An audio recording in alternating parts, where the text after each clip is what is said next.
Right ఇక match కి సంబంధించిన బ్రేకింగ్ చూస్తున్నాం. న్యూజిలాండ్ తో జరుగుతున్న 5వ టీ20 మ్యాచ్ లో భారత్ భారీ స్కోర్ చేసింది. నిర్ణీత 20 ఓవర్లకు 5 వికెట్లు కోల్పోయి 271 పరుగులు చేసింది. ఇషాన్ కిషన్ ధనాధన్ ఇన్నింగ్స్ తో భారత్ భారీ స్కోర్ ఖాతాలో వేసుకుంది. టాస్ గెలిచి బ్యాటింగ్ ఎంచుకున్న సూర్యకుమార్ యాదవ్ సేన ఆదిలోనే సంజు శాంసన్ వికెట్ కోల్పోయింది. ఇక 5వ ఓవర్లో అభిషేక్ శర్మ వికెట్ కూడా కోల్పోవడంతో భారత్ ఇబ్బంది పడింది. ఆ తర్వాత వచ్చిన సూర్యకుమార్ యాదవ్ ఇషాన్ కిషన్ తో కలిసి భారీ భాగస్వామ్యాన్ని నెలకొల్పారు. ఇక క్రీజులో నిలదొక్కున్న తర్వాత ఇషాన్ కిషన్ ఆకాశమే హద్దులుగా చెలరేగిపోయాడు.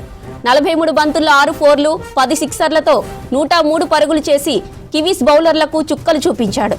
ఇక మరో ఎడ్జ్లో సూర్యకుమార్ యాదవ్ సైతం ధనాధన్ ఇన్నింగ్స్ ఆడాడు. కేవలం 30 బంతుల్లో 4 ఫోర్లు 6 సిక్సర్లతో 63 పరుగులు చేశారు.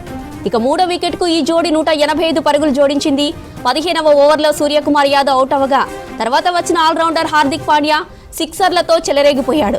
17 బంతుల్లో 1 ఫోర్ 4 సిక్సర్లతో 42 పరుగులు చేశాడు. దీంతో భారత్ 250 పరుగులు క్రాస్ చేసింది. ఇక న్యూజిలాండ్ బౌలర్లలో ఫర్గీస్ కి 2 వికెట్లు దక్కగా జాకబ్ జెమిసన్ సాత్నర్ కు చెరో వికెట్ దక్కాయి.